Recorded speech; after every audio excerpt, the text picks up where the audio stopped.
तुम्ही टीव्हीला असं म्हणले की 12 बलुतेदारांना जरांगे पाठिंबा का देत नाही. दिला नाही मी तुमच्या समोर तिथं. नाही आता द्या. दिला का नाही? दिला ना. आणि मग तुम्ही नाही कसं का म्हणजे चालू खोटं नाही, बोलत जाऊ नका ना. नाही, तुमच्या नाही, इतके ज्येष्ठ नाही, नेते. नाही. संभ्रम होतो साहेब संभ्रम. समाजात. आणि तुम्ही रात्री मीडियात म्हणता तो जरांगे म्हणतो.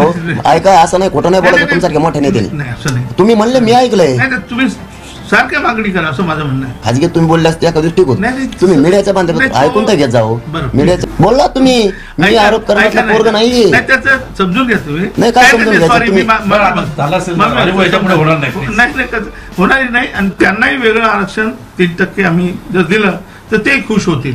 हा ते 12 बलुतेदारांना बरं. माझ्या एक लक्षात आलं. हो. तुम्ही टीव्हीला असं म्हणले की 12 बलुतेदारांना जरांगे पाठिंबा का देत नाही. दिला नाही मी तुमच्या समोर तिथं. नाही आता द्या. दिला का नाही? दिला ना. आणि मग तुम्ही नाही कसं का म्हणजे चालू खोटं नाही, बोलत जाऊ नका ना. ऐका तुमच्यासारखे इतके ज्येष्ठ नाही, नाही, नेते. नाही. संभ्रम होतो साहेब समजा- समाजात. नाही नाही, माझं काय म्हणणं अहो आहे. तुमच्या समोर मग 3दा तुमचा दिला. पाठिंबा आहे ना? ऐका माझा आधी आता. हम्म. तुमच्या समोर मी पाठिंबा मीडियाच्या बांधवातून दिलाय. आपण भेट झालो. महापरिवार परिनिर्वाण दिन होता. भारतरत्न डॉक्टर बाबासाहेब आंबेडकर. पुसदगाव. आपण तिथं पूजा केली. तिथं आपली चर्चा झाली. त्यानंतर 12 बलुतेदारांना वेगळा प्रवर्ग करून दिलं पाहिजे, कारण हे त्या छोट्या छोट्या जातींना खाऊ देत नाहीत. अगदी बरोबर. हे स्पष्ट बोललो मी.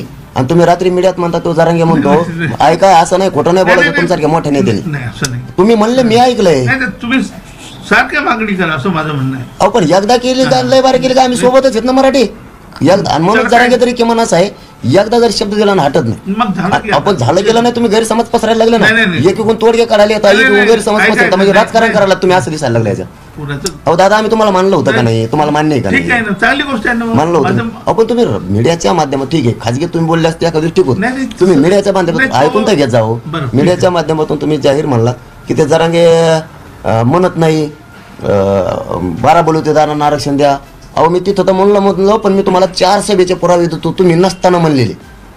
पण तरी तुम्ही गैरसमाजातून जर कोणाचं ऐकून असं बोलणार असाल, कसं एक उपा होईल बरं? नाही नाही, नाही असं माझ्या नाही. तोंडातून तर ओबीसी बद्दल, चांगली गोष्ट आहे ना. मी बंजारा बांधवांबद्दल, धनगर बांधवांबद्दल आणि वंजारी बांधवाबद्दल बोलतो आम्ही. सामान्य एक शब्द नाही गेला. आणि नेत्याला नाही सोडत, पण सामान्यांना एक शब्दही क्रॉस नाही. मरेपर्यंत मी त्यांच्यासोबत राहणार. छोट्या जातींबरोबर, छोट्या समाजाबरोबर. नेत्यांसमोर नाही, कारण नेता हा राजकीय फायद्यासाठी करत असतो. आणि तुमच्यासारखं कोणी अपेक्षाच नाही आम्हाला. आपण जे सांगताय ना ते बरोबर आहे, मान्य आहे मला. पण ते सरकारच्या कानात गेलं पाहिजे म्हणून आपण वारंवार मागणी करायची. मग करूत ना, पण तुम्ही मीडियातून केलेलं असं म्हणता तो करीत नाही. करीत नाही म्हणजे तुम्ही म्हणजे आमचा गैरसमज पसरायला लागला. नाही, चांगली गोष्ट आहे. तर- असं नाही ना बोलायला पाहिजे. ठीक आहे ना, चांगलं. मी तुम्हाला त्याच्याबद्दल तुमचा आभार मानतो की तुम्ही खरंच पुसदलाही सांगितलंय. आणि आताही तुमची स्पष्ट भूमिका आहे की 12 बलुतेदारांना सुद्धा वेगळं आरक्षण दिलं पाहिजे. तरी पण तुम्ही म्हणता की तो मग घेत नाही. आता तुमच्या तोंडाने म्हणता पाठिंबा दिला पुसदला, आणि तुम्ही रात्री मीडियात म्हणता म्हणजे पुसदचा विषय 15-20 दिवसापूर्वीचा, आणि ह्यो विषय कालचा. तुम्ही काल म्हणताय की तो पाठिंबा देत नाही. म्हणजे तुम्हीच किती नाही, शब्दात नाही, फेक असं करा बोललो नाही. बोलला तुम्ही.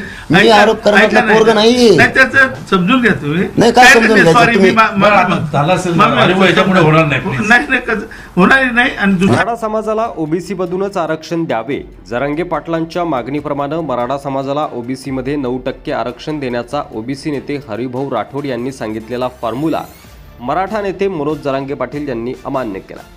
ते असं म्हणालेत की या फॉर्म्युल्यामुळं अर्ध्या मराठा समाजालाच आरक्षण मिळेल, मग अर्ध्यांना मी अंगावर घेऊ का, असा सवालही त्यांनी केला. प्रकृती बरी नसल्याने मराठा आरक्षणाचे नेते मनोज जरांगे पाटील शहरातील खाजगी रुग्णालयात उपचार घेत आहेत.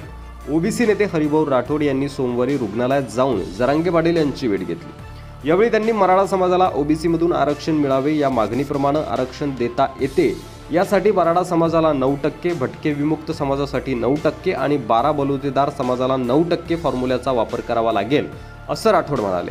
राठोड यांचा फॉर्म्युला मात्र जरांगे पाटील यांनी अमान्य केला. मराठा समाजाची लोकसंख्या 40% आहे, तेव्हा लोकसंख्येच्या प्रमाणात मराठा समाजाला आरक्षण मिळायला हवं, असं जरांगे पाटील म्हणाले.